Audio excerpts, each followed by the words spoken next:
Halo. Assalamualaikum warahmatullahi wabarakatuh. Kami dari kelompok 8 kimia akan mempresentasikan hasil presentasi kami tentang kimia di kehidupan sehari-hari, yaitu adalah terapan elektrokimia dalam AKI. Next.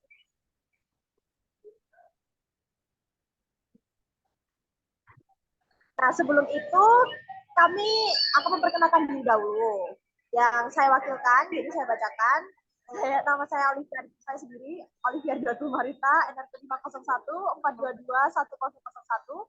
Selanjutnya adalah Abdul Lutfi Werner, NRP 501 422 1004. Yang ketiga ada Ayu Fatha, NRP 501 422 1025. Dan keempat ada Anindya Nabila, NRP 501 422 1068. Dan terakhir Hananda Zaki Naufaldi dari NRP 501 422 1077. Next. Nah, tahukah kamu bahwa dalam mobil itu nggak bisa berjalan kok misalnya tanpa ada aki. Nah, aki itu merupakan komponen yang terpenting dalam mobil sebagai sumber energi yang mempunyai listrik, yang menyuplai listrik ke komponen mobil.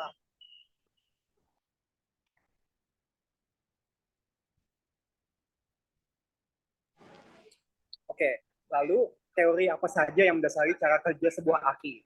Cara kerja aki menggunakan prinsip elektrokimia. Simpelnya adalah aki adalah sebuah sel atau elemen sekunder dan merupakan sumber arus listrik searah yang dapat mengubah suatu energi kimia menjadi energi listrik.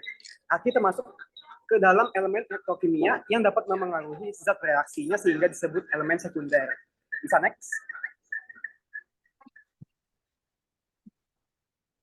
Oke. Sikatnya, kutub positif pada aki menggunakan lempeng oksida dan kutub negatifnya menggunakan lempeng timbal. Sedangkan larutan elektrolitnya adalah larutan yang bersifat asam atau kali ini lebih sering digunakan asam sulfat.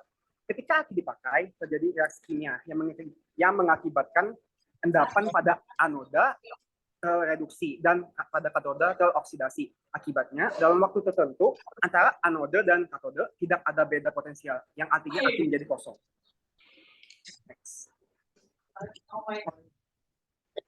Nah, bagaimana sih cara kerja aki? Aki dalam hal ini adalah aki mobil atau motor, terdiri dari sel-sel di mana tiap sel memiliki tegangan sebesar 2 volt. Artinya, aki mobil dan aki motor yang memiliki tegangan 12 volt terdiri dari 6 sel yang dipasang secara seri. 12 volt tersebut dihasilkan dari 6 sel dikali 2 volt. Sedangkan aki yang memiliki tegangan 6 volt memiliki 3 sel yang dipasang secara seri. Dihasilkan dari 3 kali 2 volt. Nah, antara satu sel dengan sel lainnya dipisahkan oleh dinding penyekat yang terdapat dalam bak aki. Artinya, tiap ruang pada sel tidak berhubungan, karena itu cairan elektrolit pada tiap sel juga tidak berhubungan. Dinding pemisah antar sel tidak boleh ada yang bocor atau merembes.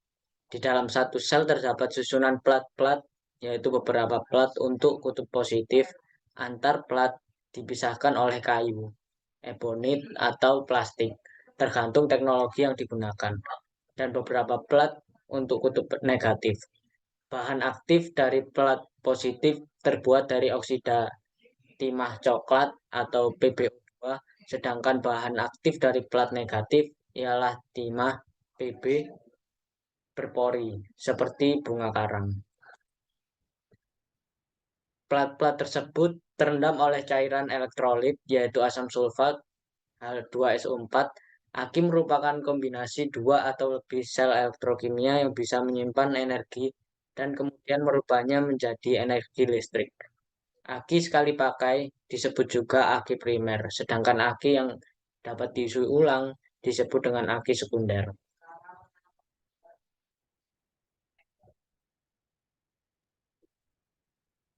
Kemudian adalah reaksi sel volta. Pada kutub positifnya, aki menggunakan lempeng oksida dan kutub negatifnya menggunakan lempeng timbal. Sehingga terbentuk reaksi sebagai berikut. Pada anoda yaitu PB plus SO4 2- menjadi PbSO4 plus 2E. Pada katode yaitu PbO2 plus SO4 2- plus 4H plus 2E menghasilkan PbSO4 plus 2H2O. Kemudian reaksi selnya yaitu Pb plus 2 SO4 2- plus PbO2 plus 4H plus menghasilkan 2 PbSO4 plus 2H2O.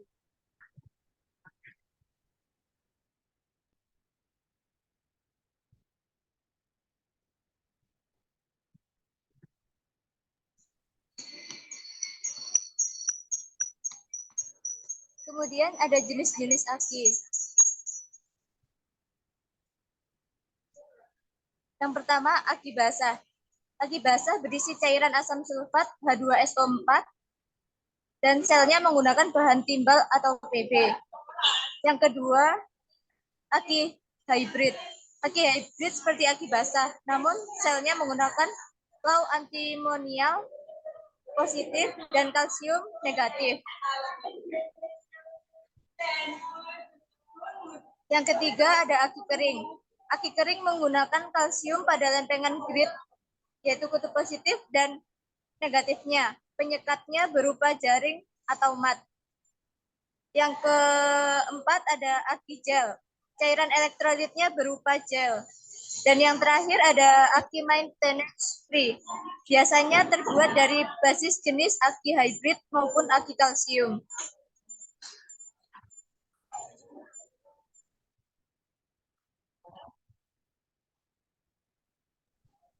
Ya, sekian dari kami, sekian dari presentasi yang kami bawakan. Jika ada kata-kata yang kurang berkenan, mohon maaf. Wassalamualaikum warahmatullahi wabarakatuh.